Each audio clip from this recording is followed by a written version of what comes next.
বলিউডে হিট ফ্লপের গল্প নতুন কিছু নয়, কিন্তু কোনো একটি সিনেমার ব্যর্থতা যে একজন প্রতিষ্ঠিত পরিচালককে প্রায় সর্বশান্ত করে দিতে পারে, সেই গল্পটা বেশ চমকে দেওয়ার মতো। শাহরুখ খান এবং মাধুরী দীক্ষিত অভিনীত কয়লা বক্স অফিসে প্রত্যাশা পূরণ করতে না পারার পরপরই জীবনের সবচেয়ে কঠিন সময়ের মুখোমুখি হয়েছিলেন পরিচালক রাকেশ রোশন। পরিস্থিতি এমন পর্যায়ে পৌঁছেছিল যে বাবার চোখে প্রথমবার অশ্রু দেখেছিলেন ঋত্বিক রোশন। কি ঘটেছিল কয়লার ব্যর্থতার পর, আর কিভাবে সেই ভয়াবহ ধাক্কা সামলে আবারও ঘুরে দাঁড়িয়েছিলেন রাকেশ রোশন? 1997 সালে মুক্তি পাওয়া কয়লা ছিল শাহরুখ খানের ক্যারিয়ারের অন্যতম ব্যতিক্রমী সিনেমা। রাকেশ রোশন পরিচালিত এই অ্যাকশনধর্মী ছবিতে শাহরুখ অভিনয় করেছিলেন এক বোবা তরুণীর চরিত্রে। তার বিপরীতে ছিলেন মাধুরী দীক্ষিত। ছবির গল্প এবং তারকাবহুল অভিনয় শিল্পী এবং বড় বাজেটের কারণে মুক্তির আগে সিনেমাটি ঘিরে দর্শকদের মধ্যে তৈরি হয়েছিল ব্যাপক আগ্রহ। তবে প্রেক্ষাগৃহে মুক্তির পর সেই প্রত্যাশার প্রতিফলন দেখা যায়নি। বক্স অফিসে কয়লা প্রত্যাশিত সাফল্য অর্জন করতে পারেনি।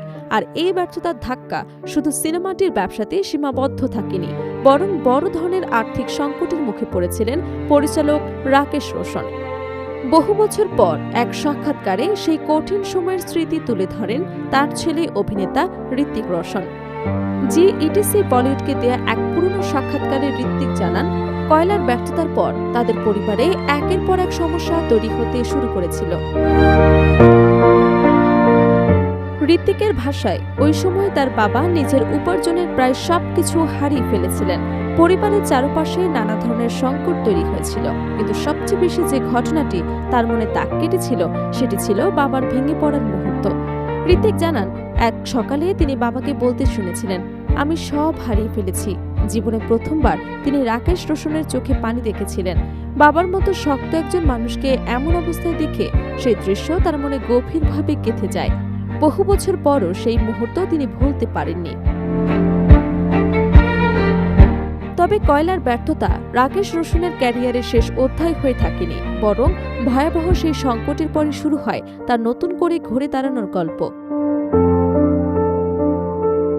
দীর্ঘ ক্যারিয়ারে অভিনেতা, প্রযোজক এবং পরিচালক হিসেবে বলিউডে নিজের শক্ত অবস্থান তৈরি করেছিলেন রাকেশ রোশন। খুদগর্জন, করণ অর্জুন সহ একাধিক সফল সিনেমার সঙ্গে তার নাম জড়িয়ে আছে। কিন্তু কয়লার পর আবারও নিজেকে প্রমাণ করার বড় সুযোগ আসে ছেলে ঋত্বিক রোশনের হাত ধরে। 2000 সালে ঋত্বিকের নায়ক করে নির্মাণ করেন কাহো না প্যার হে। সিনেমাটি মুক্তির পর যেন বদলে যায় পুরো চিত্র। ছবিটি বক্স অফিসে ব্যাপক সাফল্য পায় এবং রাতারাতি বলিউডের নতুন তারকা হিসেবে প্রতিষ্ঠিত হন ঋত্বিক রোশন।